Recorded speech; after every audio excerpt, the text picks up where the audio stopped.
sommes aujourd'hui le samedi 18 décembre de l'an 2021 à Lyon, pendant la retraite des pluies 2020-2021. Voilà. Aujourd'hui, nous allons aborder la 7e réalisation des grands êtres. Et comme d'habitude, je vais vous la lire d'abord. Elle est courte et elle porte beaucoup de directions à regarder en profondeur. Toutes les réalisations des grands êtres commencent de la même manière. Là, c'est la 7e réalisation et la prise de conscience. Toutes, elles commencent comme ça, par la prise de conscience. Et là, cette conscience-là, c'est donc la 7e réalisation et la prise de conscience que les 5 catégories de désir, argent, sexe, renommée, bonne chère et abus de sommeil, sont source d'erreurs et de catastrophes. Bien que le moine ou la moniale vive dans le monde, il ou elle ne se laisse pas imprégner par les plaisirs du monde. Il ou elle contemple souvent qu'il ou elle n'a en sa possession que 3 robes et un bol, qui ne sont que des instruments du dharma. Son vœu monastique est de mener une vie pure, juste, noble et exempte de désir pour pratiquer la voie et de se comporter à l'égard de tous avec compassion et bonté aimante.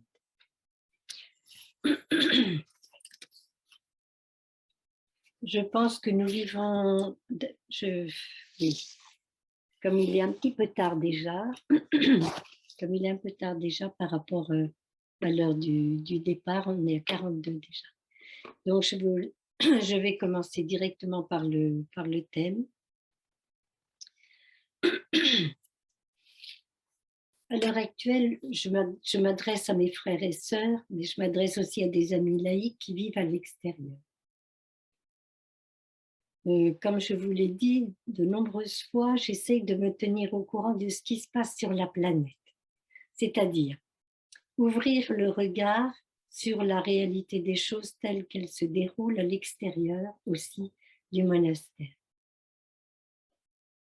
À l'heure actuelle, nous pouvons vraiment regarder que ces 5 désirs, l'argent, le sexe, je vais tourner la page.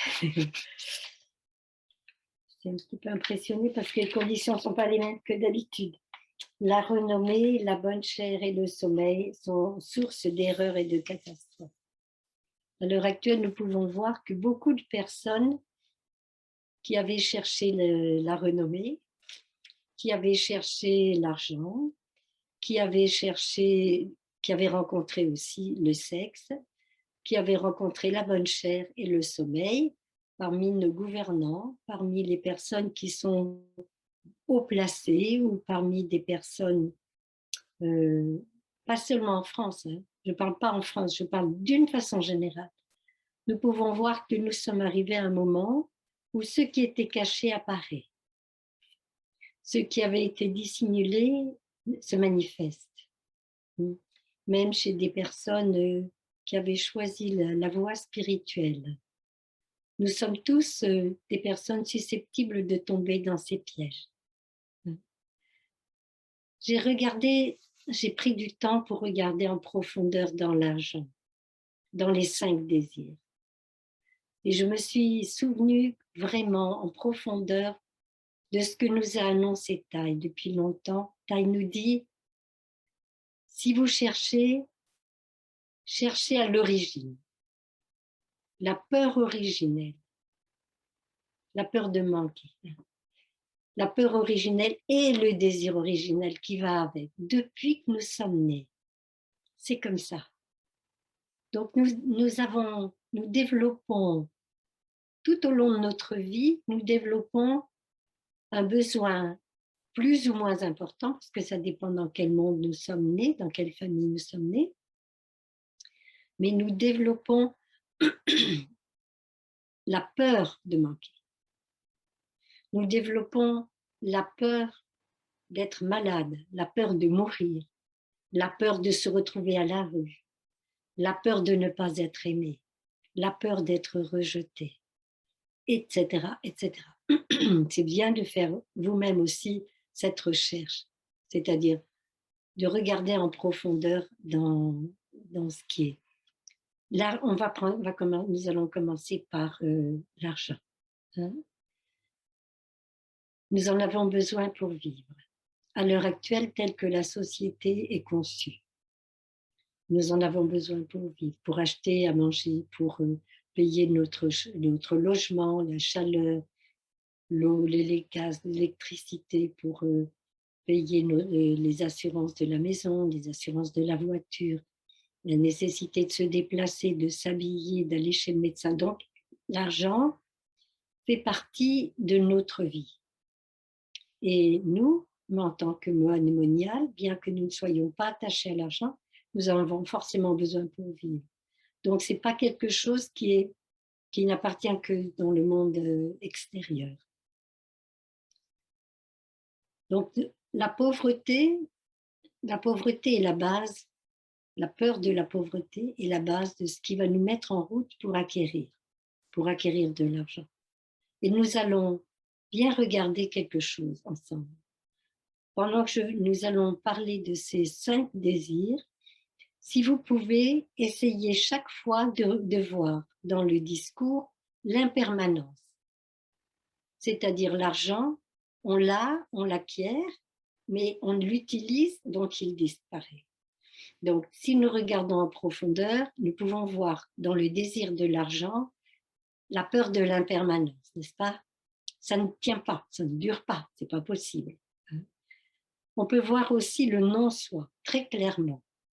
Le goût de l'argent, le besoin d'argent dépend beaucoup de la famille dans laquelle nous sommes nés et des valeurs qui nous ont été données ou de la pauvreté dans laquelle nous sommes, dans notre famille, et qui fait qu'on veut sortir de cette pauvreté. Donc, le non-soi est là. Hein. La société qui, tout au long de nos journées, nous offre des publicités, je parle pour vous, hein, nous offre des publicités, nous offre des moyens d'attraction très importants hein, pour pouvoir dépenser cet argent. Et notre société, je vais trop vite, sœur Sanine, je vais trop vite. D'accord. Donc, notre société est basée, conçue sur la dépense de l'argent. Donc, pour pouvoir obtenir ce qu'on veut, il faut absolument que nous dépensions à tout prix cet argent. Vous avez vu qu'en ce moment, enfin, je ne sais pas si vous l'avez vu, mais il y a des immensités de parkings couverts de voitures neuves hein, qui ne sont pas vendues parce que les conditions ne sont pas appropriées pour vendre. Et c'est une grande catastrophe pour les personnes qui ont investi cet argent-là. Nous ne vivons pas dans un monde de simplicité. Hein. On parlera tout à l'heure de la vie des moines et des moniales, mais vous vous y reconnaîtrez, je suis sûre. Je vais boire une petite goutte. Veux-tu donner un son de cloche, s'il te plaît, chère sœur Tindo?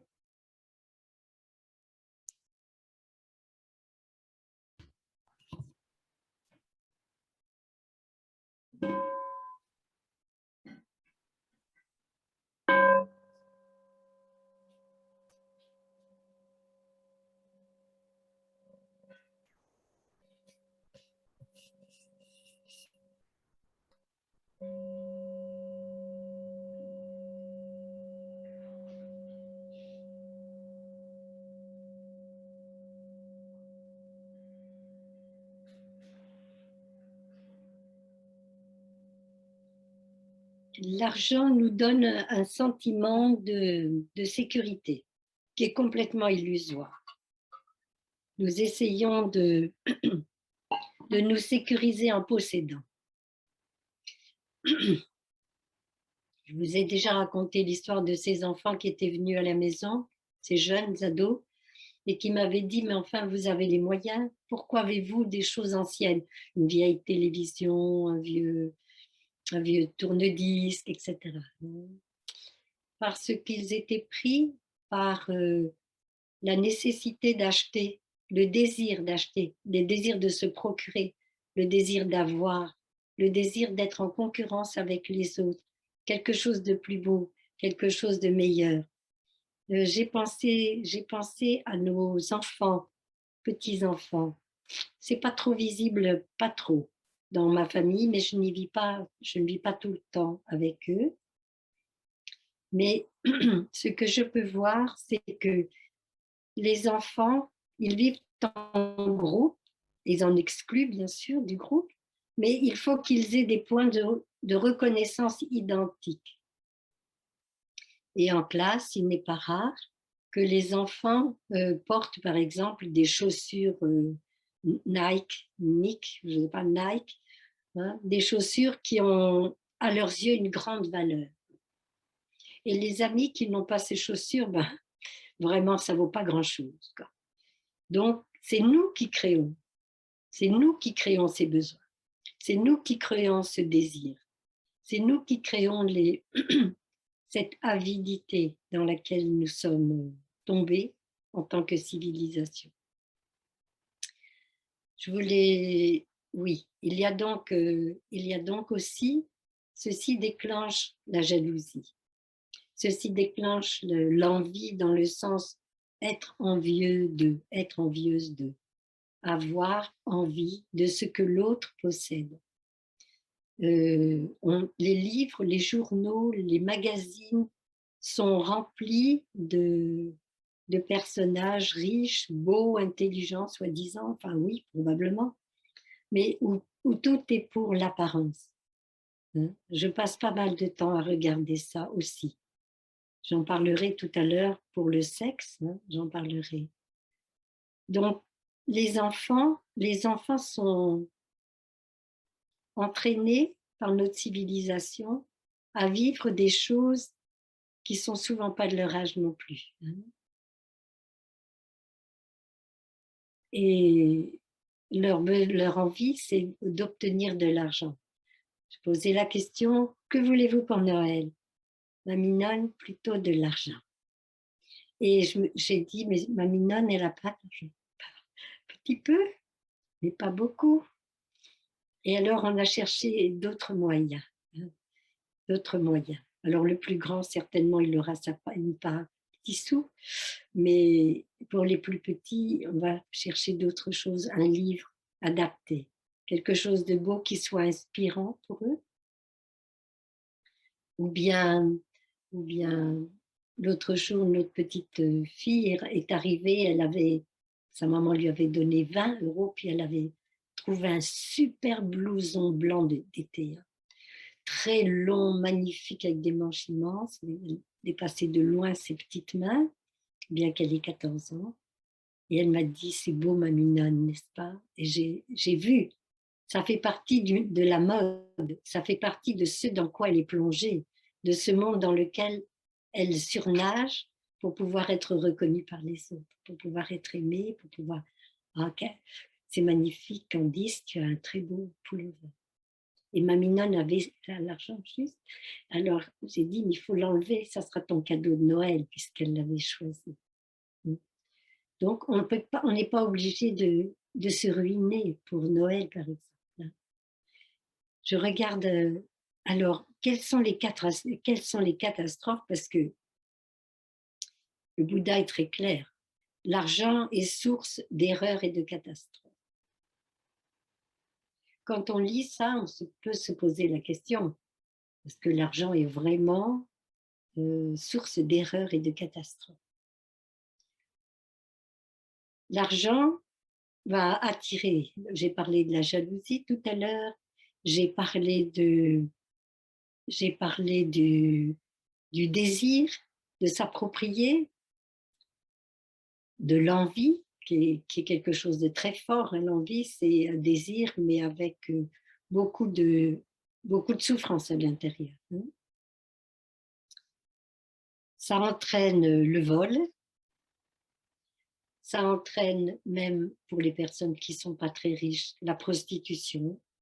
Ça entraîne le mensonge, ça entraîne la dissimulation, ça entraîne l'oppression. Et nous pouvons regarder, par exemple, moi j'ai été très choquée récemment de voir que notre gouvernement, si je me trompe, vous me le direz ou vous le penserez, puis vous me le ferez savoir, que notre gouvernement, la France, avait vendu 80 Mirage, qui sont des avions de guerre extrêmement puissants et rapides, à un pays d'Orient. Je ne le nomme pas, mais j'ai été très choquée.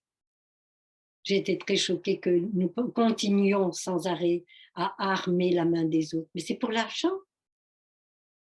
Nous armons la main des autres, mais pour l'argent. Alors, bien sûr, le gouverneur, enfin, Monsieur Macron, président de la République, peut me répondre, mais enfin, c'est Yaknim, on a besoin d'argent, vous voyez bien, on est en difficulté en ce moment. Mais pas aux dépens des vies. Pas aux dépens des vies. Il faut changer. Il faut qu'on trouve autre chose. Et on arme la main de cette personne, peut-être contre nous au futur, on ne sait pas. Mais ce n'est pas ce qui me fait bouger. Ce n'est pas ce qui me fait bouger le plus. Donc, l'argent peut nous pousser au crime. L'argent peut nous pousser au suicide. Quand on perd tout, il y a des personnes qui ne peuvent pas supporter ça, qui se donnent la mort. Donc, c'est intéressant. Là, je vous donne simplement des ouvertures. Parce que je souhaiterais que vous puissiez continuer à développer cette vision profonde. Ça correspond au deuxième des entraînements à la pleine conscience, des 5 entraînements à la pleine conscience. Voilà, le vol, l'oppression. Quand on a de l'argent, on a du pouvoir. Quand on a beaucoup d'argent, on a du pouvoir. Quand on a du pouvoir, on peut s'offrir ce qu'on veut, c'est ce qu'on dit. On peut s'offrir ce qu'on veut, y compris acheter des petites jeunes filles, toutes jeunes, hein, 13, 14 ans, des choses comme ça. C'en est plein en ce moment, les livres. On en parle partout. C'est extrêmement triste. Mais nous, on a une voix. Et vous la suivez. C'est regarder en profondeur l'acte que je suis en train de faire, l'acte que je vais commettre. Cet acte est-il juste? Est-il correct? Va-t-il apporter du bien aux autres ou non? Et si c'est non, m'en abstenir. Je vais regarder, nous allons regarder ensemble ce qui concerne le sexe. C'est normal. Nous sommes tous des êtres sexués. Et la nature, ça c'est Taï qui l'a dit, la nature nous a créés de cette manière-là pour qu'il y ait une reproduction. C'est-à-dire que pour que notre espèce puisse se demeurer, puisse se reproduire pour demeurer. C'est très important. C'est très important. Toutes ces réalisations dans la 7e sont toutes liées les unes aux autres. Nous avons, la nature a offert, et ça c'est Taï qui le dit, la nature a offert à notre corps d'être dans le plaisir lorsqu'il y a acte de reproduction. Et Taï a rajouté en souriant, et s'il n'y avait pas ce plaisir, bon non, on ne ferait pas ça. Et c'était le sourire de Taï. Qu'est-ce que ça veut dire? C'est que la nature nous a dotés de ça pour pouvoir nous reproduire. Mais elle a fait la même chose, cette merveilleuse nature, avec les animaux et avec les plantes. Et avec la même, nous sommes tous reliés. Le plaisir est impermanent. Je ne vous apprends rien du tout. Le plaisir est impermanent. Quel que soit ce plaisir. Hein? Ça peut être le plaisir de l'argent, le plaisir du sexe, le plaisir de la bonne chair. Tout est impermanent. Et il faut reliser bien tous les textes avec ces données merveilleuses. Hein? Avec ces données merveilleuses. C'est impermanent. Le plaisir est impermanent. La jeunesse est impermanente. la beauté est impermanente. Il y aura, dans le meilleur des cas, il y aura la vieillesse, la maladie et la mort. Dans le meilleur des cas, je veux dire, si on vit suffisamment longtemps, connaître la vieillesse. Mais c'est impermanent. C'est impermanent. Le sexe, c'est également quelque chose d'inter-être. Donc, c'est le non-soi aussi. Suivant comment quelle éducation nous avons reçue, nous avons une vision de cette relation d'une manière ou d'une autre, qui peut être très différente. D'une famille à une autre, ça peut être très différent. Et c'est très important de regarder ça. Il y a donc à la base, une fois de plus, la survie. Et ça, c'est quelque chose que j'ai regardé en profondeur il y a des années déjà, où je m'étais dit, mais enfin, pourquoi y a-t-il tant de massacres, tant de viols, tant d'abus dans les guerres? Parce qu'il y a la recherche de perdurer. Les personnes qui agissent, qui sont des soldats, vont peut-être mourir et ils le savent. Donc, ils cherchent par tous les moyens à perdurer. Et à perdurer à travers leurs descendants. Les fleurs attirent des abeilles, attirent les papillons, les bourdons pour se reproduire. Se font très belles, parfumées pour reproduire, pour donner des fruits. Les animaux aussi cherchent à avoir des enfants, des petits. Je regarde un peu où j'en suis. Alors pourquoi Thaï, pourquoi le Bouddha nous dit que le sexe est source d'erreurs et de catastrophes? Je pense que si vous lisez les informations ou si vous avez déjà dans votre vie, j'espère pas avoir eu à souffrir de ça, mais on peut très bien voir que toute la société à l'heure actuelle est tournée dans une direction qui n'est pas une relation sexuelle saine. Heureusement, beaucoup de personnes ont des bonnes relations et belles relations.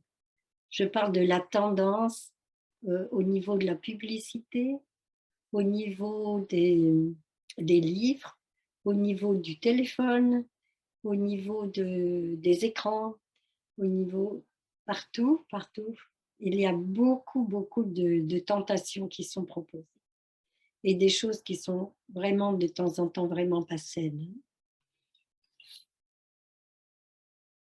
Alors, ce que j'ai pointé aussi, puisque nous sommes des personnes avec des organes d'essence, 5 organes d'essence, 6 avec le mental, nos yeux rencontrent la beauté.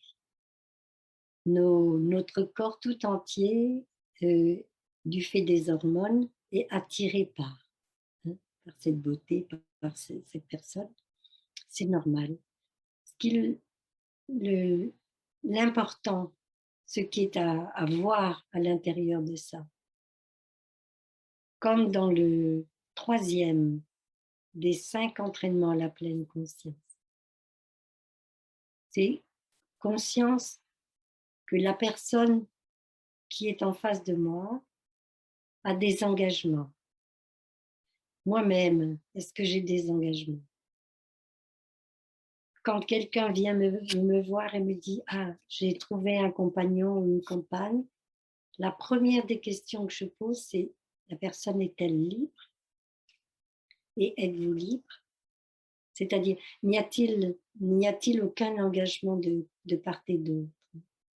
Que ce soit des engagements mariage, ou que ce soit le concubinage, bon, le pacsé, ou bien que ce soit des engagements religieux. Quand il y a un engagement, c'est quelque chose de très important. Et comme nous sommes humains, les tentations existent, demeurent pendant un temps, et si on s'est pratiqué avec, vont s'éteindre, pour être rallumées dans certaines circonstances, puisqu'il y a des causes et des conditions qui déterminent cela. Ce sont les causes et les conditions. Si cette adorable jeune femme n'était pas près de moi, en tant que monsieur, n'était pas près de moi, dans cette belle robe bien décolletée, est-ce que ce désir naîtrait ou pas? Non, probablement pas. Donc il y a une cause et il y a des conditions. Si les conditions sont favorables, la cause va être arrosée. Il risque d'y avoir des souffrances. On a vu ça. Je ne veux pas du tout condamner qui que ce soit, mais on peut voir ça. À l'heure actuelle, je vous assure, c'est complètement transparent. On peut vraiment voir des personnes qui se font entraîner dans des situations qui sont extrêmement périlleuses.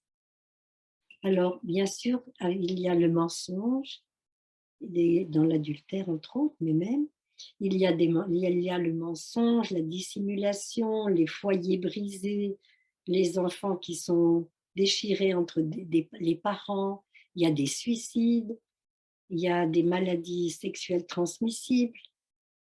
Et je me souviens que notre taille avait été invitée à l'UNESCO, je crois que c'est l'UNESCO, pour comme sage, reconnu, pour parler du sida, au moment où c'était si grave, cette explosion de sida.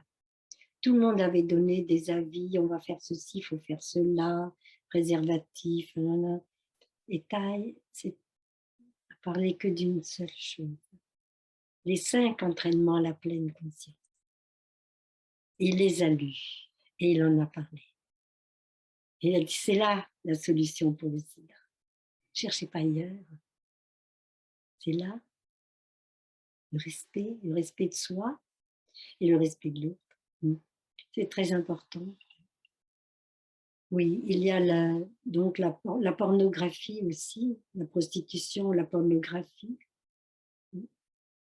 la drogue, l'alcool, qui stimule maintenant les jeunes, enfin j'ai entendu dire, moi je veux pas, non, c'est pas la peine, je veux pas. Donc, comment sortir de ça? Comment sortir de ça? La vue juste, la vue que c'est impermanent, que ce désir est impermanent. La vue profonde que tous nos ancêtres parlent en nous, même les ancêtres animaux qui sont en nous, parlent en nous au moment du désir. Puis que nous soyons des humains, que nous soyons capables de gérer. Donc tout ça, c'est très très important. Il y a le non-soi donc, puisqu'il y a nous dépendons de nos ancêtres aussi dans ces domaines-là. Il y a des personnes qui ont des familles où c'est très développé, des familles où ça n'est pas très développé, des familles dont on n'en parle pas du tout, presque pas, où ils vivent une vie plus proche de la chasteté. Voilà. Je vais vous parler, je vais regarder l'heure si vous permettez. 10 heures. Je vais vous parler de la renommée. Oui, oui. Ça. Sœur Yagmiam, s'il vous plaît, vous sentez libre d'être un peu flexible. Hein? Si c'est 15 minutes plus tard, on est très prête à rester un peu plus long pour pouvoir vous écouter. Donc, ne vous faites pas de soucis. Merci beaucoup. C'est très beau ce que vous dites. Merci, chère sœur Fanny. J'en profite puisque j'ai la parole dans la direction de votre endroit pour saluer sœur Changlin qui est là maintenant. Coucou. Bonjour, chère sœur. Hein? Voilà, bonjour ma chère sœur. Merci beaucoup de t'occuper de la cloche. La cloche pour la communauté. La cloche pour ça, c'est sœur Tinde. Donc, je continue. Vous voyez bien, une fois de plus, que tout est relié, que tout se relie et que nous ne sommes pas des êtres sans libre arbitre. Mais j'en parlerai quand j'arriverai plus loin dans le développement de ce texte. La renommée. La renommée, elle aussi, prend sa racine dans la peur originelle. Cette peur que l'on a naturellement en venant au monde, en rencontrant toute cette transformation énorme, chassée du paradis, et pas du tout sûr qu'on va pouvoir survivre. Pas du tout sûr. On a déjà étouffé, il a fallu qu'on trouve le souffle. On est écrasé par la pesanteur. Il y a la chaleur, il y a la la fraîcheur, même si c'est à 20 degrés ou 25 degrés ou plus, mais ce n'est pas la température d'une maman. Une maman, c'est 37 degrés, entre 36 et 37. Il y a le bruit, on était protégés. Il y a l'odeur, on ne savait pas ce que c'était. Il y a la lumière énorme, on était protégés. Donc, toutes ces transformations créent un stress très important chez l'enfant.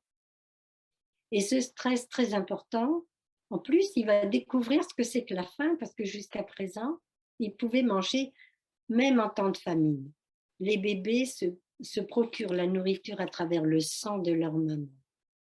Donc, les enfants intra-utéraux sont beaucoup plus protégés. On est protégé de tout, c'est le paradis. Bon, on ne peut pas y rester, vous imaginez, on ne peut pas y rester. Donc, cette peur originelle va déclencher le désir originel, être secouru en urgence. Je n'ai pas de temps devant moi, absolument aucun temps devant moi pour pouvoir survivre.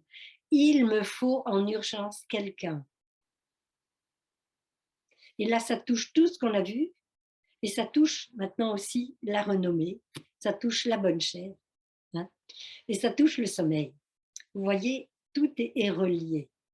On est parti avec ce traumatisme premier qui fait de nous des gens dépendants. Dépendants, je le répète très souvent. Donc, le désir originel va être de trouver, sans faute, un papa, une maman, un grand-père, une grand-mère, un oncle, une tante, un cousin, une cousine, une nounou, un doudou, un biberon bien chaud. Ou bon. C'est l'urgence. Il faut absolument que nous survivions. Et c'est cette urgence qui va nous pousser vers la renommée. Pendant les 5 premières années, je sais, je le répète souvent, mais c'est jamais trop, pendant les 5 premières années, nous dit Thay, nous mettons en route une stratégie de survie. Et vous savez, pour survivre, eh ben, il faut plaire à son papa, il faut plaire à sa maman, il faut plaire à tous les gens qui sont là. Sinon, on est puni quelquefois, privé de repas. Hein. Et ça, c'est la terreur. Ça provoque des grandes souffrances chez tout le monde, chez tous les êtres. Et les animaux, pareil. Hein. Donc, on va chercher la renommée des tout petits. Oh, mon bébé d'amour, comme tu es beau. Quelle chance j'ai de t'avoir comme enfant. Quel bonheur de t'avoir comme enfant. Voilà la renommée, elle est là, elle commence. Elle est présente. Dans le berceau, elle est présente déjà. Et on va faire tout ce qu'on peut et organiser notre vie par des petits gestes joyeux. Si ça plaît à maman, on va savoir vite comment il faut faire avec papa, comment il faut faire avec grand-mère, avec les professeurs.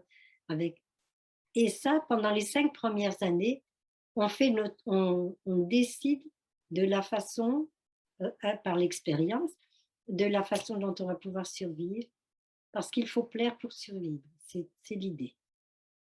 Pour pouvoir survivre, il faut plaire. Donc, dans notre vie quotidienne et dans notre vie d'adulte, dans notre vie de travail, dans notre vie relationnelle, dans notre vie d'amour, la renommée est là. Alors, ce n'est pas la renommée être Johnny Hallyday, hein, mais c'est la renommée, elle est là et elle va se développer.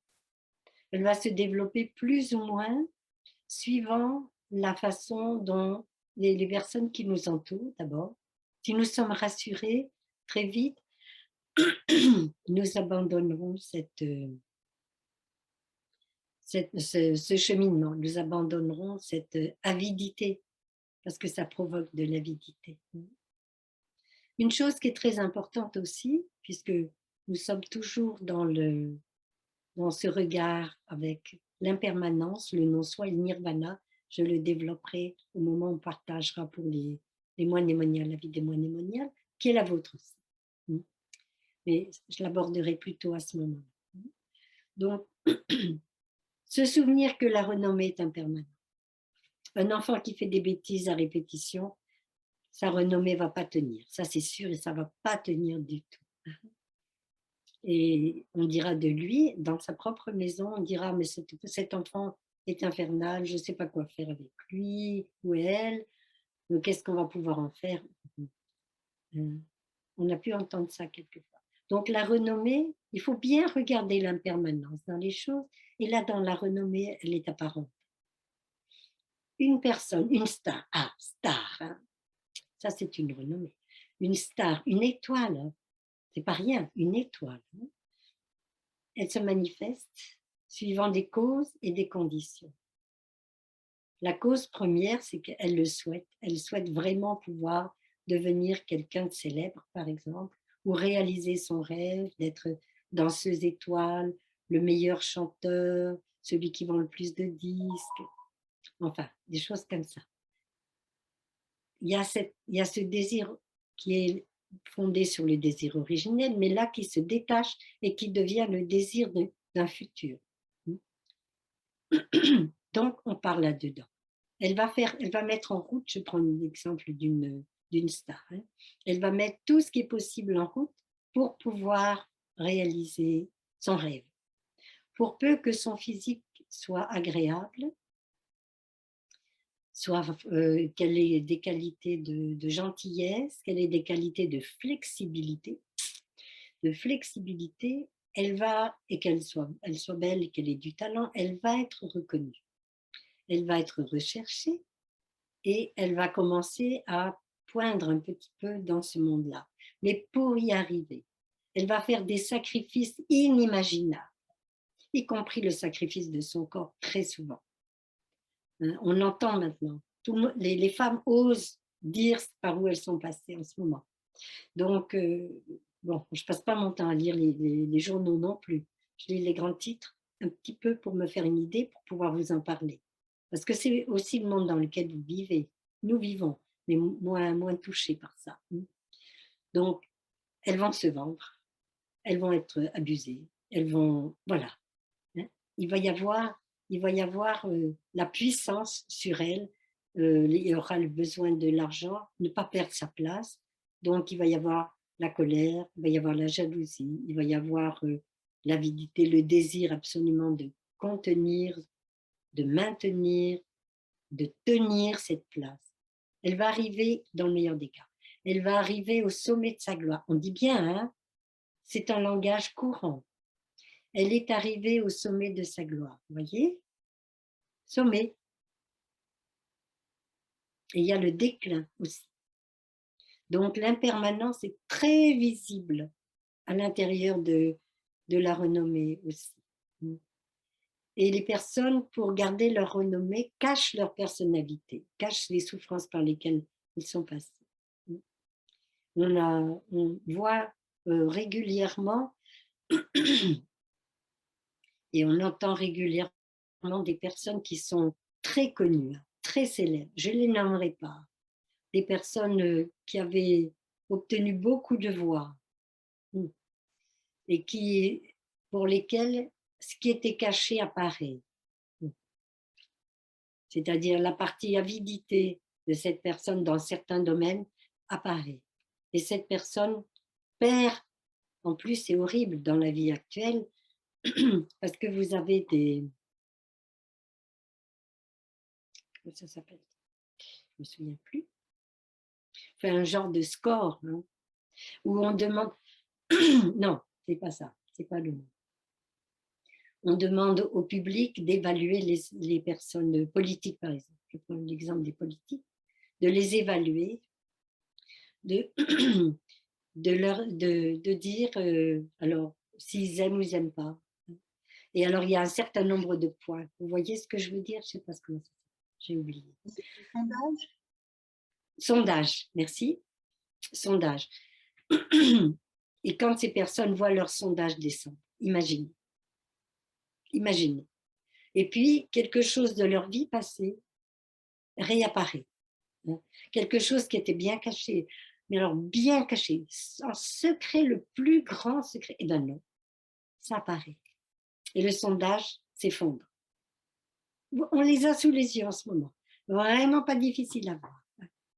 Donc, il suffit de peu de choses pour que cette renommée tant recherchée par certaines personnes qui sont dans la souffrance, hein, parce que c'est la souffrance, comme pour l'argent, comme pour le sexe, c'est la souffrance. Besoin de quelqu'un, d'un partenaire, d'une partenaire, quelqu'un qui vous aime, c'est la souffrance. Hein. Donc, ces personnes-là sont piégées et leur vie bascule. Tout ce qui était construit bascule. Donc oui, j'ai commencé une source d'erreurs et de catastrophes. Je viens de vous le développer en même temps. Je vais boire un petit peu. Certindo, si tu veux bien envoyer un son de cloche, je me concentre.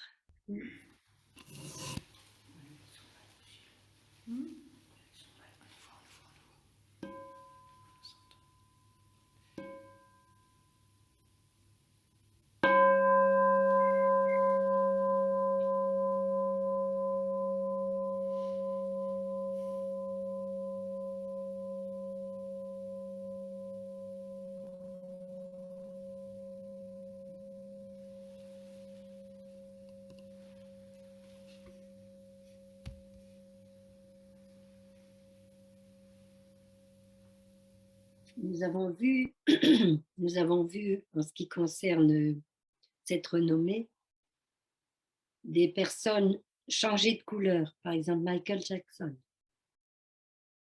qui avait une belle couleur, brune. Il était beau.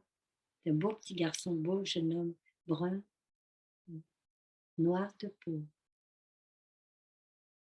Il a passé sa vie à essayer d'être célèbre, d'avoir de l'argent, de changer de couleur, pour être sûr d'être aimé par nous. Hein. C'est pour être aimé par nous. Et puis, il y a le pouvoir, puis il y a le sexe avec. Donc, j'ai beaucoup de compassion pour Michael Jackson.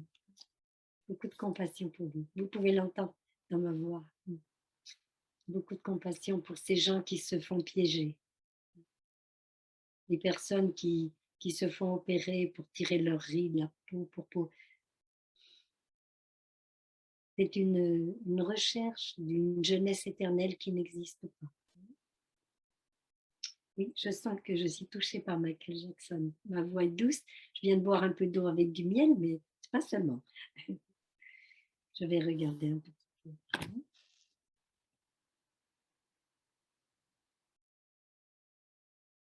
On a vu le cas de cette jeune femme. On parlait d'argent, on parlait de pouvoir, on parlait de sexe. De cette jeune femme qui a disparu en Chine, qui est une très grande championne de tennis, hein, et qui a disparu et qui a fait parce qu'elle avait fait des aveux de ce qu'elle avait subi de la part d'une personne au gouvernement qui était bien placée. Et cette personne l'a fait disparaître. Donc, on voit maintenant des photos d'elle avec des nounours et des peluches. Voilà. Donc, je crois que concernant ça, je pense que c'est quelque chose qui nous touche tous, qui nous touche tous, qui entraîne au crime, qui entraîne au suicide, qui entraîne à des choses très violentes. Mais je parlerai plus tard de la troisième, hein, d'accord? C'est-à-dire le nirvana, avec la vision de taille. Comment peut-on sortir de ces pièges-là si nous y sommes entrés? Ou comment peut-on aider les autres à se libérer aussi de cette chose? Oui, il y a la drogue et l'alcool aussi. Hein. La drogue et l'alcool vont bien aussi avec la renommée. Beaucoup aussi avec les autres précédents. Hein. Maintenant, nous allons parler de la bonne chair. La bonne chair, je vous l'ai dit tout à l'heure, c'est juste à la naissance. Hein. Dès qu'on va commencer à avoir faim, puisqu'on n'est plus nourri par le cordon ombilical de maman, on va rechercher la nourriture. Et on est vraiment comme un petit chiot ou un petit chat. On va chercher l'odeur de maman, on va chercher l'odeur du lait. On va essayer de s'accrocher les petites mains comme ça contre le tétou et le téter. C'est normal. Nous sommes des êtres humains. Donc, la bonne chair, elle va donc, et elle est impermanente. C'est-à-dire, quand on mange, on en profite, on en jouit, et quand on a fini de manger, le goût a disparu. On ne peut plus dire que c'est encore bon. Au bout de 10 minutes, c'est fini. C'est juste éventuellement une mémoire, dans le meilleur des cas. On se souvient surtout que c'était bon. Et donc, nous avons, suivant la famille dans laquelle nous sommes nés, cette famille a développé en nous le goût des choses. Par exemple, les enfants au Vietnam, je pense à mes frères et sœurs, les enfants au Vietnam ne mangent pas ce que les enfants en France mangent. Ils ont un goût qui est développé pour certaines choses, pour certaines saveurs, qui sont adaptées à leur pays, qui sont adaptées à leur climat, qui sont adaptées à la civilisation dans laquelle ils évoluent. Pour nous, c'est pareil. Je me souviens souvent encore de la tête dégoûtée de certaines personnes avec qui je voyageais dans un avion qui avait été réquisitionné pour des personnes qui quittaient les camps de réfugiés, des boat people, et à qui Air France avait proposé un plateau français, hein, bien sûr, un plateau français dans lequel il y avait du camembert. Et ils ont déplié, mais c'était horrible de voir leur tête. Ils se parlaient de l'un à l'autre en disant c'est pas possible, c'est horrible cette odeur. Je ne comprenais pas le vietnamien, je ne comprenais pas le vietnamien et j'étais complètement consciente de ce qui se passait. Personne n'en a mangé. Tout le monde a replié ça avec respect parce qu'on leur avait donné à manger, mais avec dégoût. Donc vous voyez bien, ce qu'on appelle la bonne chair, c'est quelque chose d'une part impermanente, au point de vue du goût, mais aussi impermanente au point de vue du goût dans le temps. Il y a des choses qu'on aime au début de notre vie qu'on n'aimera pas plus tard, des choses qu'on n'aimait pas quand on était enfant et qu'on va beaucoup aimer plus tard. Donc, impermanence. Hein. Le non-soi, je viens d'en parler, ça dépend beaucoup de la façon dont on a été élevé, des tentations que nous avons eues autour de nous, et également de l'influence délibérée des parents de dire « mange ça, c'est bon ». Si tu manges ça, c'est bon. Si tu manges ça, tu vas grandir, etc. Donc, le non-soi. Si on était seul sur cette planète, sans parents, on n'aurait jamais eu l'idée de faire des plats extraordinaires comme Monsieur Bocuse ou quelqu'un comme ça. Donc, il faut regarder, on regarde à l'intérieur de ça. Manger, c'est pour survivre, j'en ai parlé déjà. Et on a beaucoup de chance parce qu'on a une langue qui est dotée de multitudes de papilles avec des terminaisons nerveuses qui envoient des messages au cerveau pour lui dire « délicieux ». Mais avant, il y a les yeux qui regardent, contemplent, choisissent, se servent, et la porte jusqu'à la bouche et déguste. Il y a le nez qui va se mettre en route, qui va reconnaître, sentir, choisir. Il y aura aussi le plaisir des oreilles, parce que quand on va mâcher, ça va faire crunch, crunch, crunch, ou quelque chose de doux. Hein. On saura ce qu'on est en train de manger si on est conscient. Et il y a aussi la pensée, c'est-à-dire quand on voit un plat qu'on aime, on ne réfléchit pas, la main se tend vers le plat qu'on aime, on se sert et on en mange. Donc, nous sommes à ce niveau-là aussi, nous sommes pris par nos 6 sens. Je ne les ai pas tellement développés dans les autres, mais ils y sont. Les 6 sens sont ceux qui nous poussent hein, vers l'argent, puisqu'on veut se procurer de belles choses, etc., qui nous poussent vers le sexe, parce que de belles personnes, etc.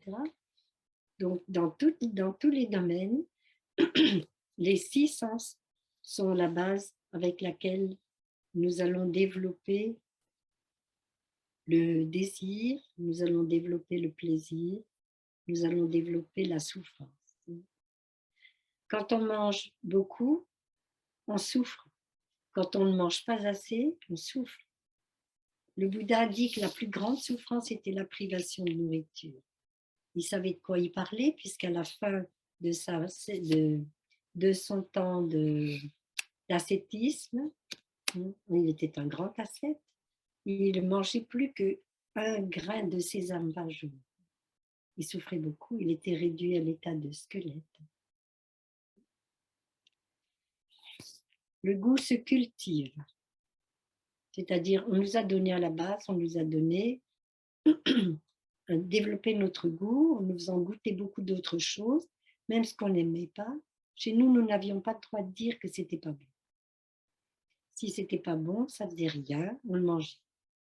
Si c'était pas bon et qu'on voulait pas le manger, ça faisait rien, on l'aurait au petit déjeuner demain matin. Et si c'était pas bon et que ça faisait rien, on l'aurait à midi à manger. Et puis si c'était pas bon et que ça faisait rien, que ça pouvait être mangé le soir. Voilà.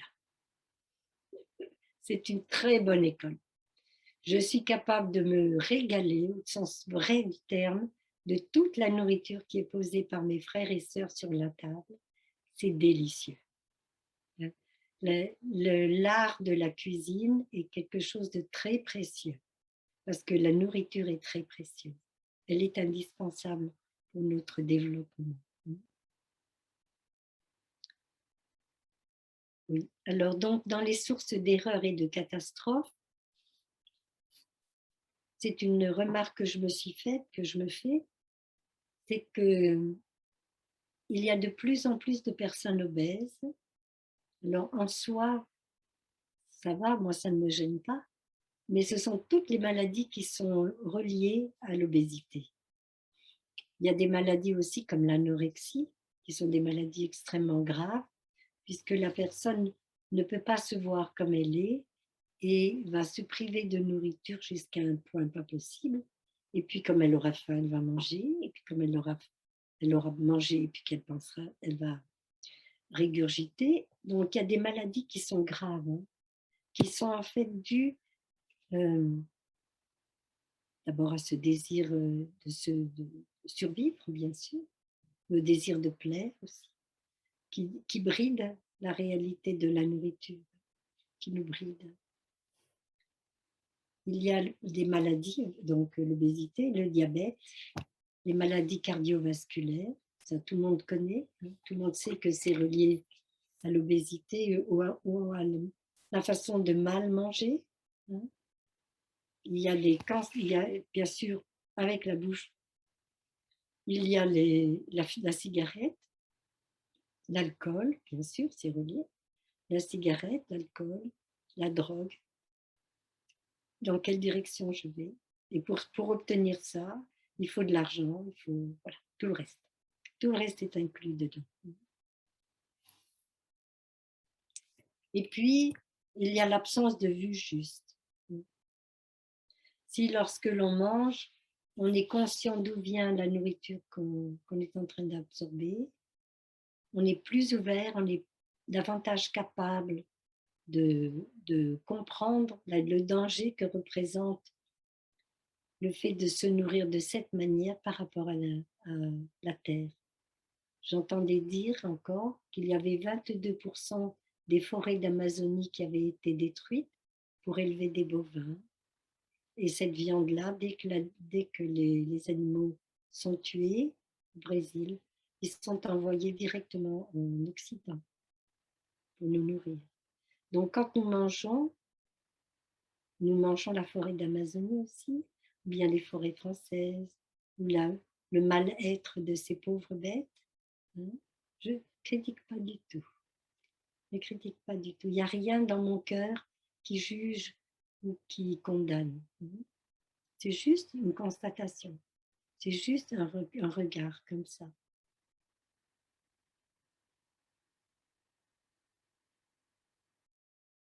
Je vais être là à Noël parmi ma famille. Ma famille n'a pas cette vision du tout. Sauf dans mes descendants, les plus bas, les plus en dessous. Et mes grands ont cette vision, mais n'ont pas quitté vraiment leur... ils essayent de quitter leur... Je pense à mes frères et sœurs, pas mes enfants, pas nos enfants, mes frères et sœurs. Et mon frère me disait, je vais apporter des huîtres à manger pour maman, notre maman. Et je lui disais, tu voudrais pas faire autre chose? Tu voudrais pas lui apporter autre chose que des huîtres à manger? Et il m'a dit, très taquin, il m'a dit en riant, ne fais pas de soucis Babette, on se mettra à la cuisine et puis tu les entendras pas crier.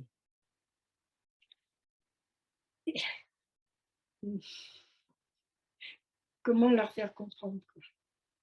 Ça me touche dans le sens de la souffrance. Mais bon, je peux comprendre, j'ai été aveugle moi-même pendant longtemps. J'ai vécu une vie où je n'avais pas cette vision des choses. J'étais pas née dans un monde comme ça, où la vision des choses est tellement plus... Alors bon, je sais que normalement, je ne devrais pas être à table avec des personnes qui mangent de la viande ou qui mangent... Mais je ne peux pas faire autrement en ce moment. On n'en mange pas souvent. Moi, je ne mange pas du tout, bien sûr. Ni viande, ni poisson, ni crustacés, ni rien. Mais je vois que maman, elle vit avec moi et c'est son habitude. On lui apporte maintenant des repas à domicile. Il y a chaque fois de la viande à manger ou du poisson. Donc, bon, je demande pardon à mes frères et sœurs, mais ce n'est pas ma volonté de vivre ça. Voilà. Et puis, voir aussi que quand nous mangeons à l'autre bout de la planète, pour que nous nous procurions, nous, cette nourriture, eh bien, il faut qu'il y ait la souffrance et la famine et des choses très difficiles ailleurs. C'est-à-dire, j'ai parlé de la forêt d'Amazonie, avec les animaux qui sont des grandes terres qui sont défrichées et puis dans lesquelles les bovins se nourrissent. Mais il y a des milliers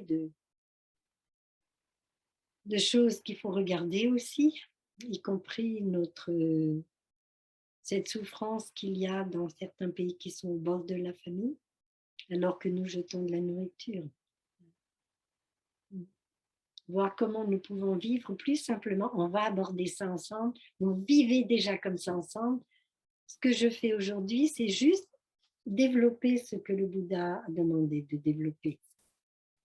Et puis nous, on va regarder ensemble et vous verrez que vous avez une très belle vie, que nous avons ensemble une très belle vie. Il reste l'abus du sommeil. Un petit son de cloche, s'il te plaît, Sertindo. Merci.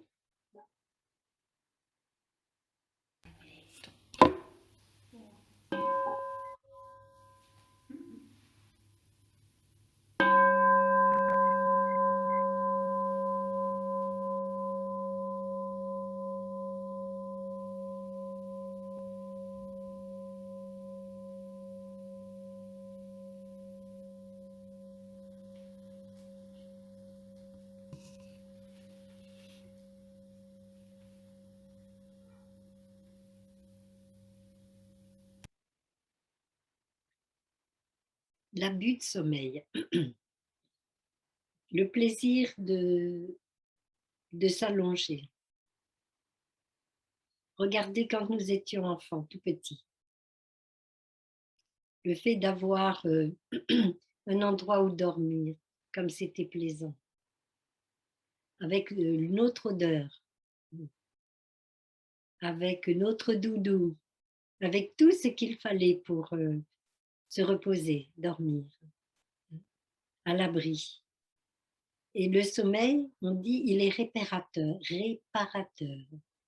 C'est-à-dire que notre corps a réellement besoin de sommeil. Notre cerveau a vraiment besoin de sommeil. Et que quand on empêche les personnes de dormir, on crée des troubles très extrêmement importants en eux. Donc le sommeil est quelque chose que la nature nous a donné pour nous régénérer. Et ça me surprend toujours de voir, pas toujours, ça me surprend beaucoup de penser que tout le monde, ensemble, nous dormons. C'est incroyable, c'est merveilleux.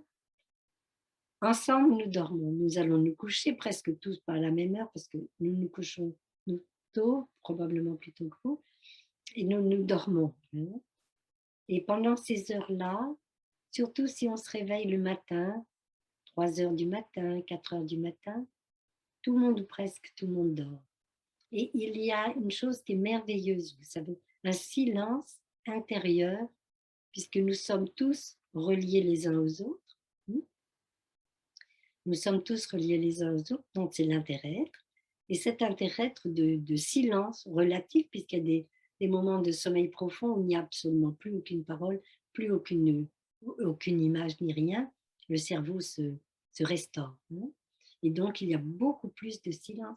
Et c'est pour ça que les moines et moniales se lèvent tôt, très tôt le matin, souvent, pour pouvoir être dans cette période où l'activité de la majorité des êtres humains n'a pas recommencé. Donc le sommeil est nécessaire. L'abus de sommeil dénote de la souffrance, comme toutes les autres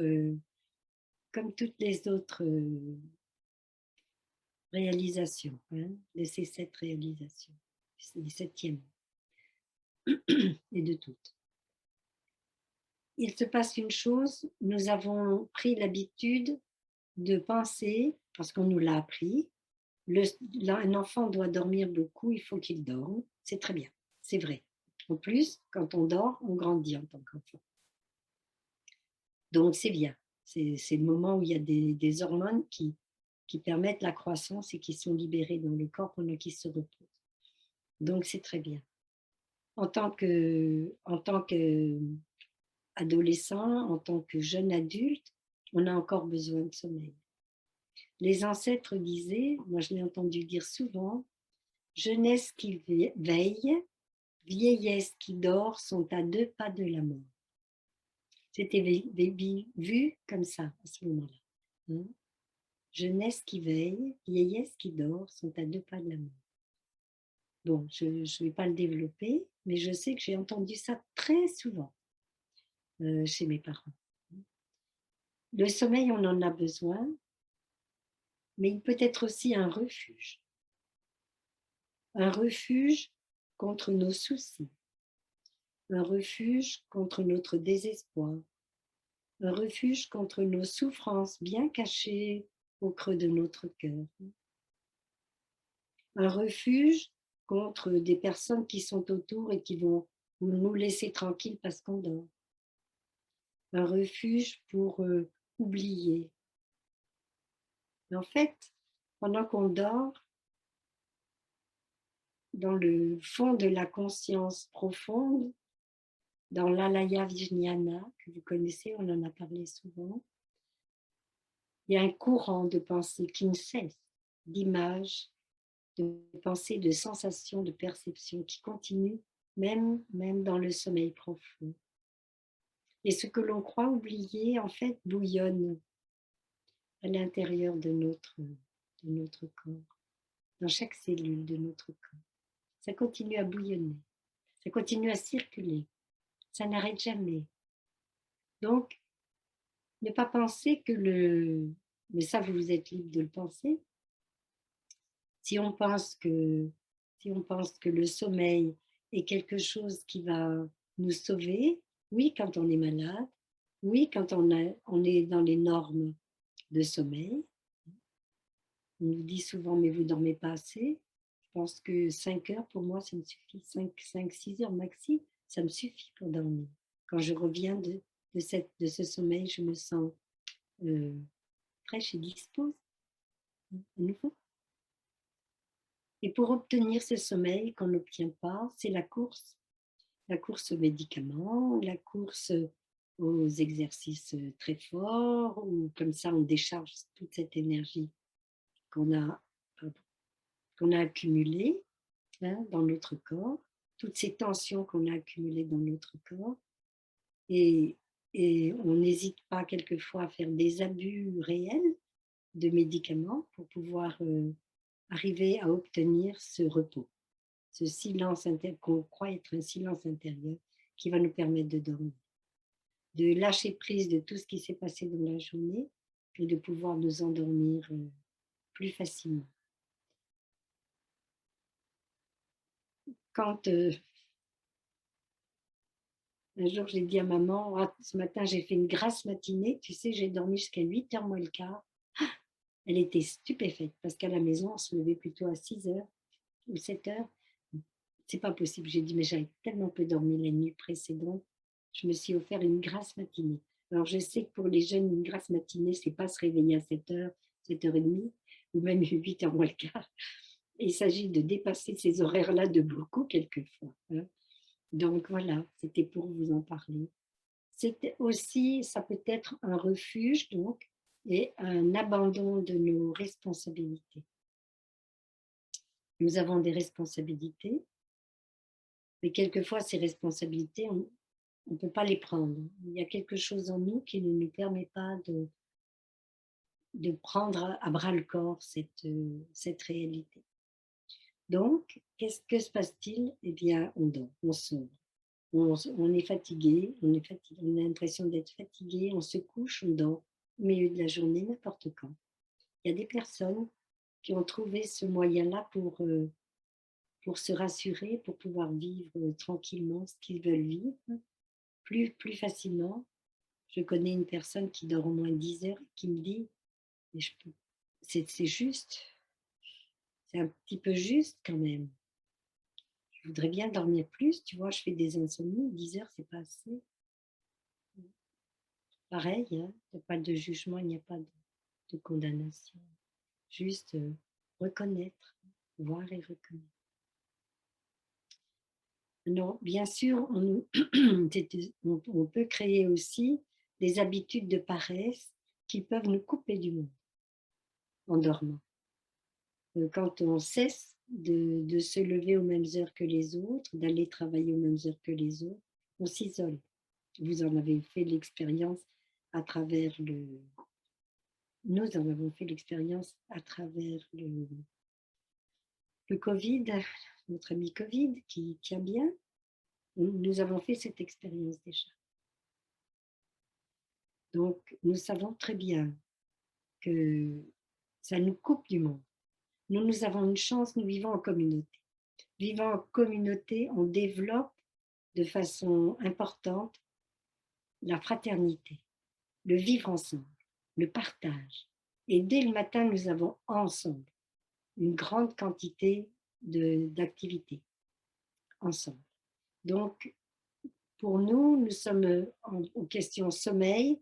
Nous apprenons à gérer notre propre sommeil. Nous apprenons à voir les jours où nous sommes fatigués à dormir plus longtemps, les jours où nous sommes moins fatigués, voir comment et suivant ce qu'il y a à faire la journée suivante. Donc ça, c'est très important. Donc oui, parmi les sources d'erreurs et de catastrophes, il y a l'augmentation de la peur, parce que c'est pas en se donnant un refuge comme ça qu'on arrête la peur, donc on l'augmente, on l'arrose. L'obésité, toutes les maladies du sommeil, l'attachement au sommeil, je lis, l'attachement au sommeil, la colère, la rancune, l'envie par rapport aux autres personnes qui dorment, elles, et puis nous, on dort pas. Ça peut provoquer des choses douloureuses. L'attachement au sommeil, pas le sommeil, l'attachement au sommeil, l'abus de sommeil. Voilà, je vais demander un petit son de cloche à notre sœur. Tindo, s'il te plaît. Et puis, nous allons aborder la suite. Voilà, 49. Ça prend beaucoup de temps.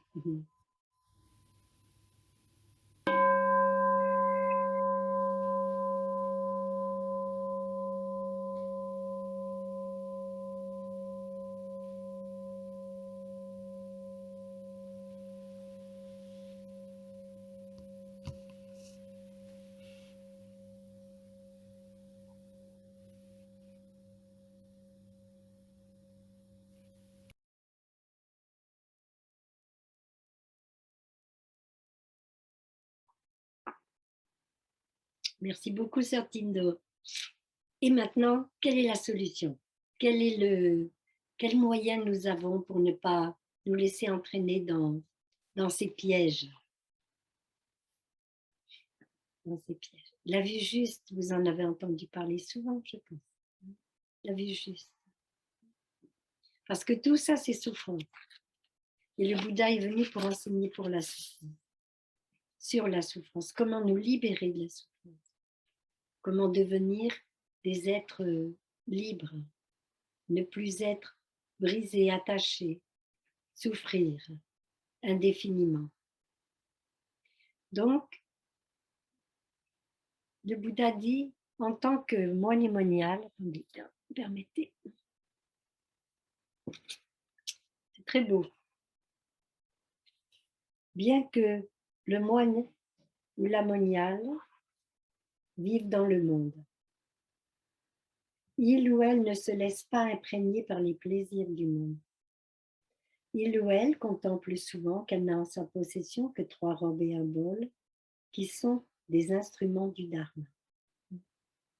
Son vœu monastique est de mener une vie pure, juste, noble, exempte de désir pour pratiquer la voie et de se comporter à l'égard de tous avec compassion et bonté.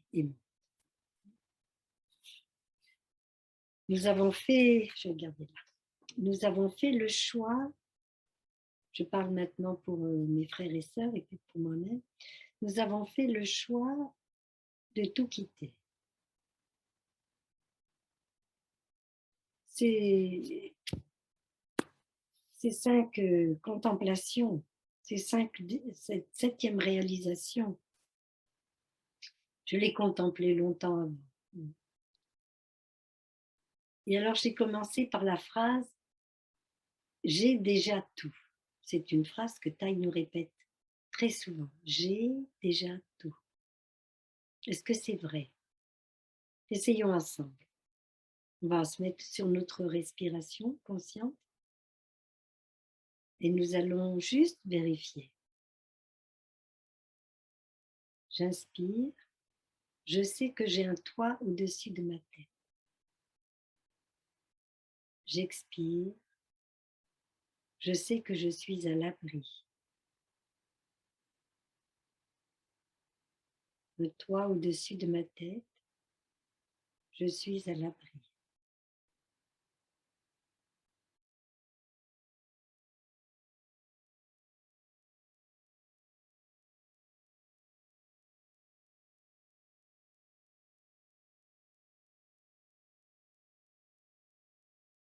J'inspire. Je sais que il y a tout autour de moi des murs solides qui tiennent ce toit et qui ont des fenêtres et des portes qui s'ouvrent sur l'extérieur ou l'intérieur.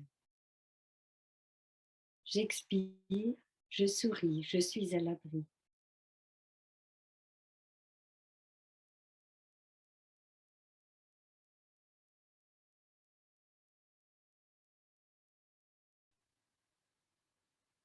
Des murs bien solides, je suis à l'abri.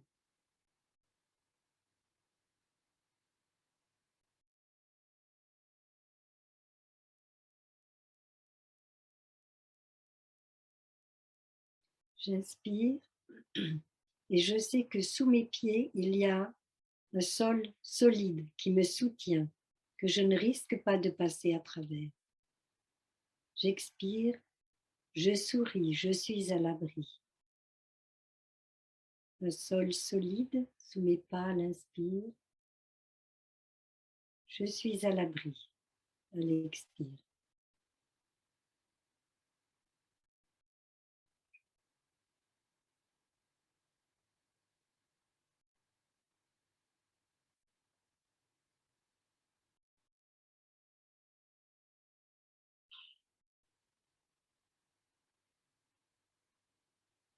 J'inspire et je sais que j'ai l'eau, le gaz, l'électricité à ma disposition pour vivre. J'expire, je suis à l'abri. À l'inspire, se souvenir, eau, gaz, électricité. À l'expire, je suis à l'abri.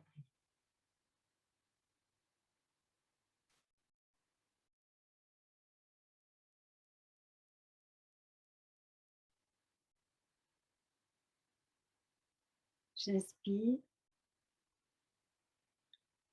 et je sais que la maison, nous sommes en hiver et que la maison est chauffée suffisamment pour moi. J'expire, je suis à l'abri. Chauffage dans la maison à l'inspire, je suis à l'abri.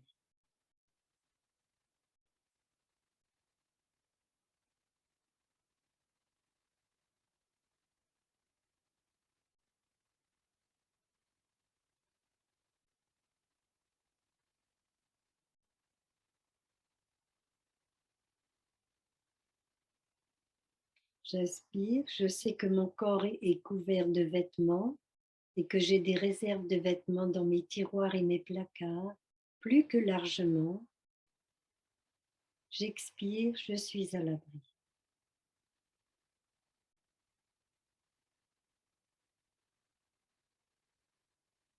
Vêtements pour couvrir mon corps à l'inspire. À l'expire, je suis à l'abri.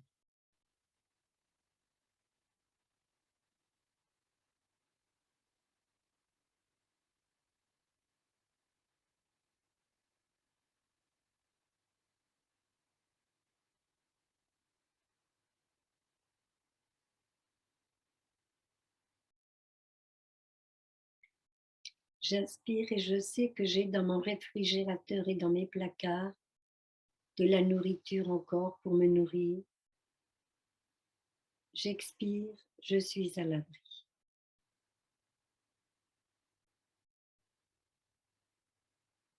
À l'inspire, de la nourriture dans mes placards. À l'expire, je suis à l'abri.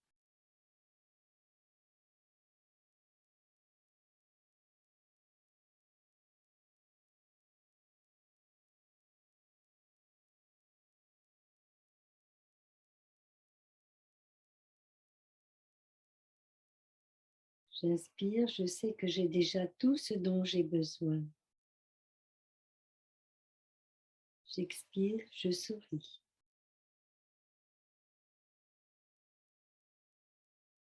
Je sais que j'ai tout ce dont j'ai besoin à l'inspire. Expire, je souris.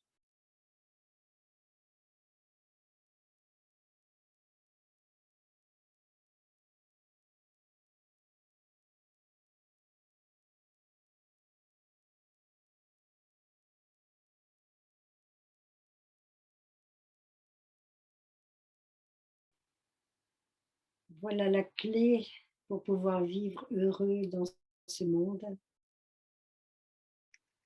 pour pouvoir ne pas tomber dans les pièges qui nous sont tendus de différentes manières par les 5 désirs. Les moines et moniales se contentent de peu, mais ils sont aussi gâtés par vous.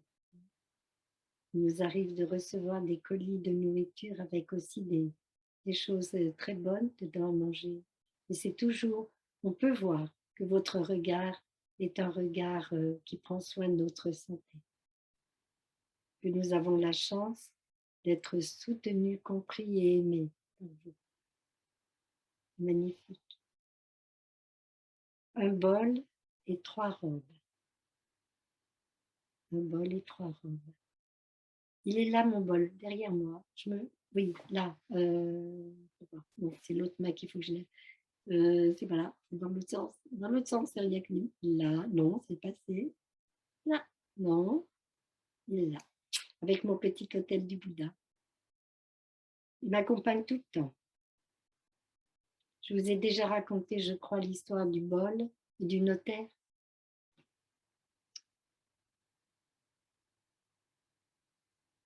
J'avais tout donné, je vais la faire très courte pour les personnes qui n'étaient pas là. J'avais tout donné pour pouvoir devenir moniale. Je me suis débarrassée tout même de ma chevelure, les vêtements. C'est très joli. Et je suis allée chez le notaire pour signer la transmission, enfin l'héritage, transmettre mon héritage à mes enfants de mon vivant. Et le notaire était très très mécontent de ma décision, persuadé que j'allais venir le voir pour lui faire un reproche et lui dire je suis désolée, mais vous auriez pu me protéger. Vous saviez ce qui aurait pu m'arriver, vous auriez dû me protéger. Et le dernier jour, j'avais fait beaucoup d'efforts pour qu'il arrive à me faire les papiers en temps voulu. Il les a fait à contre-cœur. Quand je suis venue, j'ai signé les papiers, on s'est fait des bisous avec les enfants. J'étais pas moniale encore, j'étais laïque. Et puis il me regarde avec un air consterné et il me dit « Et maintenant, vous n'avez plus rien, madame ». Mais le visage était très consterné et un petit peu en colère. Je l'ai regardé, je suis avec ma nature joyeuse, je lui ai dit « Ben oui, j'ai plus rien ». Et puis à ce moment-là, il y a une voix intérieure qui m'a dit « Non, tu es en train de dire quelque chose qui n'est pas vrai ». Alors je me suis penchée, j'ai sorti mon bol, je l'ai déshabillé, je lui ai enlevé sa jolie robe. Je l'ai posée sur la table. Et là, j'ai rencontré dans les yeux de ce notaire, qui est un très gentil monsieur, très bon, qui était prêt à me défendre, un doute et une lumière d'intelligence, vous savez, comme ça là. Pas bête, hein? Elle a dû mettre des bijoux dans des diamants, des rubis, des choses comme ça à l'abri. Et elle veut me rassurer, elle me fait voir son bol. Et puis j'ai senti ça, donc je lui ai tendu. Quand il l'a reçu, il l'a soulevé, il m'a regardé d'un air dire, mais il l'a ouvert, il m'a dit, mais il est vide. Ce qui m'a prouvé que c'était bien ce qu'il avait pensé. Je lui ai dit, mais oui, il est vide aujourd'hui. Mais tant que je garderai mes préceptes et que je vivrai une vie de moniale pure, juste et belle, noble, j'aurai de quoi manger. Donc ne vous faites pas de soucis, monsieur le notaire. Il a pleuré. Il a pleuré parce que pour la première fois de sa vie, c'est pas moi, hein. Je suis sûre que le Bouddha avait tout organisé pour que ça se passe. C'est pas moi. Mais pour la première fois, cet homme a été mis devant ce fait. Oui, quelqu'un qui n'a plus rien peut être heureuse. Quelqu'un qui a tout donné peut être heureuse. Et tout ce sur quoi il avait bâti sa vie, puisqu'il protège les biens, et qui tient à ce que les biens soient bien donnés, et à protéger les personnes contre le fait de tomber à la rue, pour la première fois de sa vie, sur peut-être 4 ou 5 générations, parce qu'ils étaient notaires de père en fils. Quelqu'un lui disait quelque chose qui était incroyable. Et toutes ces valeurs ont été balayées. Mais c'est pas moi, je vous assure, c'est pas moi qui ai fait ça. Parce que j'avais pas du tout pensé au bol. C'est la petite voix intérieure, mais non, c'est pas vrai. Tu racontes quelque chose qui n'est pas vrai. Et j'ai sorti ce bol, je l'emmène tout le temps avec moi, avec le tout petit hôtel qui est derrière moi, là, le tout petit Bouddha, vous voyez, qui est derrière moi, et puis une petite lumière, un vase avec de l'eau, enfin bon, une petite coupe avec de l'eau. Notre vie est simple. Et nous nous réjouissons, nous vivons ce que nous vivons, nous le vivons dans la joie et le bonheur. Pourquoi avoir tant de... Je regarde l'heure. Pourquoi avoir tant de besoins de vêtements? Je suis partie avec une petite valise. Et les excédents, c'était des cadeaux de mes sœurs pour ma famille. Alors j'étais très chargée, hein, parce qu'ils sont très, très gentils. Non, je suis partie avec des cadeaux, mais j'ai besoin de quoi? 5 ensembles identiques, depuis la tête jusqu'au pied. 5 ensembles identiques, merveilleusement marron, de différentes couleurs marron en plus, hein. Des chaussettes, une paire de souliers. Je ne suis pas à 1000 pattes. Voilà. Je peux partir en vacances auprès de ma famille. J'ai pris ce dont j'avais besoin. Et je me trouve encore extrêmement riche. Un jour, je suis allée chercher un grand vénérable, puisque j'avais ce bonheur-là, à ce moment-là. Les grands vénérables venaient à la maison de l'Inspire. C'était mon grand bonheur. Bien beaucoup de grands, hein, vous avez remarqué. C'était mon grand bonheur. Je vais chercher les vénérables avec mes sœurs. Nous y allons, je conduisais, donc voilà. Nous allons les chercher. Et à la sortie, à la sortie de la salle d'embarcation, il y a un moine qui sort avec un sac à dos, puis un sac à dos. Et puis, on commence à partir. Je lui dis, maître, bon, je me suis fait traduire, hein, je parlais en anglais. Maître, je pense que vous avez peut-être laissé votre valise à la douane. Est-ce que vous avez besoin qu'on aille la chercher? Est-ce que vous avez eu des difficultés à communiquer? Et il me regarde, il me dit, mais j'ai tout. Alors, c'était en hiver, il venait du Vietnam. Et il me dit, c'est tout. Et je regarde son sac à dos. Il me dit, mais Yaknim, c'est très facile. Il avait enfilé toutes ses robes, enfin ses 2 robes et puis des ensembles sur lui. Et il avait sa sangati et puis quelque chose de chaud. C'est tout. Et il était souriant, il était lumineux. Comme il gardait ses préceptes, comme il gardait sa vie de moine très belle. Il était accueilli, recueilli. On vivait en famille ensemble. Personne n'a d'argent personnel. Donc, on partage. Ce qui est là, c'est du partage et de la joie de vivre. C'est l'avenir. C'est l'avenir, c'est votre avenir, avec des cheveux. Et sans autant de sobriété, peut-être. Mais l'avenir, c'est la vie en communauté. Il faut y penser sérieusement. Hein? Vivre en communauté. Avoir les mêmes pratiques.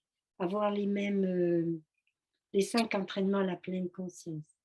Être environ 5 personnes pour pouvoir donner naissance à une petite communauté qui va grandir, qui va attirer du monde. Réciter régulièrement les entraînements, voire les 14 aussi. Avoir des contacts avec nous, créer des lieux où on puisse se retrouver, partager. Une voiture par personne, c'est pas raisonnable. On a besoin de plus, vous croyez? Quelquefois, les foyers ont 3 voitures. On essaye d'apprendre à vivre plus simplement. Donc, la vie des moines et des moniales, j'aime bien l'expression de notre Seigneur Bouddha qui dit « Il ne se laisse pas imprégner par les plaisirs du monde. » Ne se laisse pas imprégner par les plaisirs du monde. Oui, il y a des plaisirs qui viennent jusqu'à nous. Hein. Oui, il y a nos habitudes d'énergie. Oui, il y a beaucoup de choses qui peuvent nous entraîner en dehors de notre chemin. Mais comme nous avons nos 5 sens, 6 sens avec le mental, et la pratique de la respiration consciente, de l'arrêt, de la reconnaissance du désir, hein, et qu'on peut apaiser, laisser tomber, si c'est pas un désir qui peut nous entraîner vers quelque chose de beau, nous pratiquons comme ça. Nous offrons notre compréhension, notre amour aux personnes qui viennent. Comme je vous disais tout à l'heure, il n'y a pas de jugement dans ce que je disais tout au long. Pourquoi? Il n'y a pas de jugement parce que nous avons compris que la souffrance est quelque chose de très douloureux. Nous sommes passés par là, nous avons des pratiques qui nous aident à transformer ça. Regardez dans notre communauté, regardez comme c'est beau cette sororité et cette fraternité. Je suis toujours touchée par la beauté de notre communauté. Oui, il y a des frottements, oui, il y a des frictions, mais il y a des chemins pour sortir de ces difficultés. Il y a du bonheur, je regarde un peu. Pourquoi le Bouddha nous dit-il que la possession de 3 robes et un bol ne sont que des instruments du Dharma? Quand vous voyez quelqu'un habillé comme nous, ou quand vous nous voyez avec notre bol, vous savez que nous représentons le Dharma. Vous savez que nous sommes dans ce chemin, que nous le vivons pleinement et que nous souhaitons le transmettre, si les personnes le souhaitent, mais que nous essayons de garder cette voie magnifique.